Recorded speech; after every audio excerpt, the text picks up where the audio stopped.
ओम नमो भगवते वासुदेवाय। श्रद्धालु भक्तों,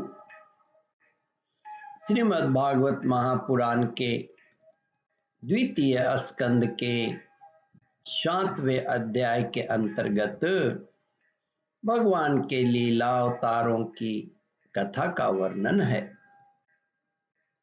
इसके पूर्व जहां तक कथा श्रवण कर चुके हैं उसके आगे का प्रस्तुतिकरण करता हूं। ब्रह्मा जी कहते हैं, नारद,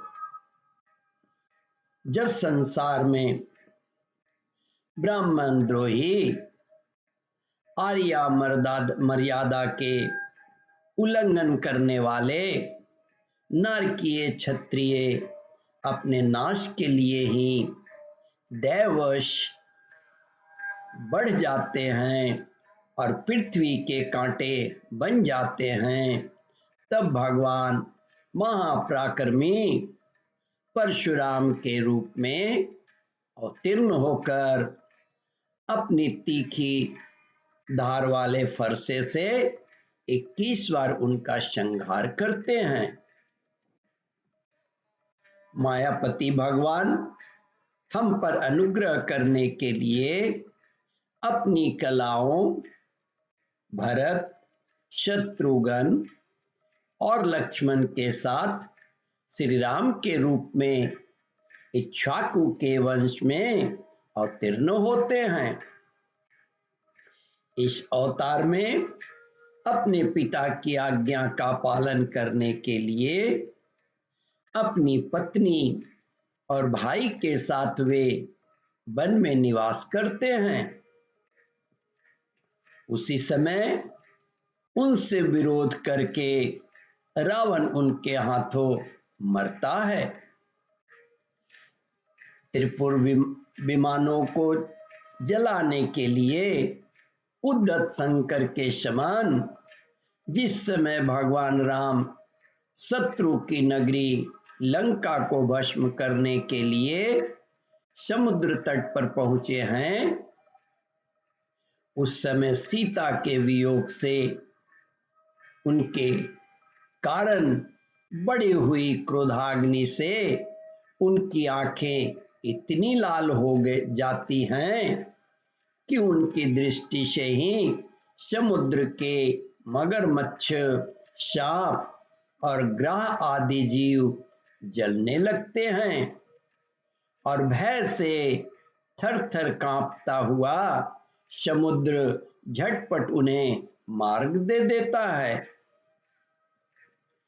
जब रावण की कठोर छाती से टकराकर इंद्र के वाहन ऐरावत के दांत चूर-चूर होकर चारों ओर फैल गए थे, जिससे दिशाएं सफेद हो गई थी, तब दिग्विजय रावण घमंड से फूलकर हंसने लगा था। वही रावण जब श्री रामचंद्र जी की पत्नी सीता को चुराकर ले जाता है और लड़ाई के मैदान में उनसे लड़ने के लिए गर्वपूर्वक आता है, तब भगवान श्री राम के धनुष की टंकार से ही उसका वह घमंड प्राणों के साथ तत्क्षण विलीन हो जाता है।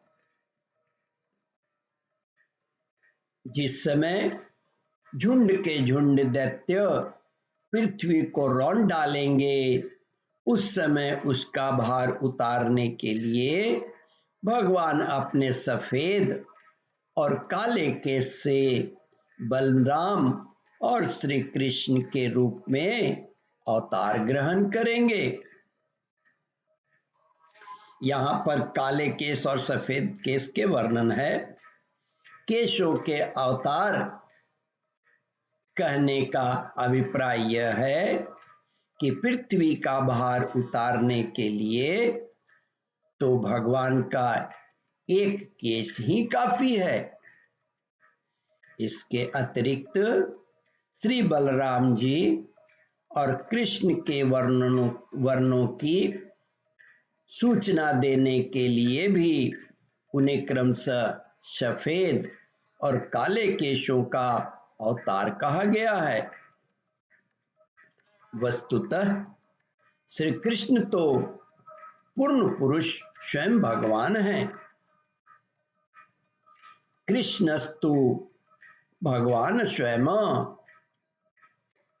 वे अपनी महिमा को प्रकट करने वाले इतने अद्भुत चरित्र करेंगे कि संसार के मनुष्य उनकी लीलाओं का रहस्य बिल्कुल नहीं समझ सकेंगे। ओम परमात्मने नमः। श्रद्धालु भक्तों, इस कथा को ध्यान पूर्वक श्रवण मनन और इसका चिंतन करें। इस कथामृत का रसास्वादन अपने बंधु बांधवों को भी करावें। इस वीडियो को शेयर और सब्सक्राइब करें। ओम परमात्मने नमः।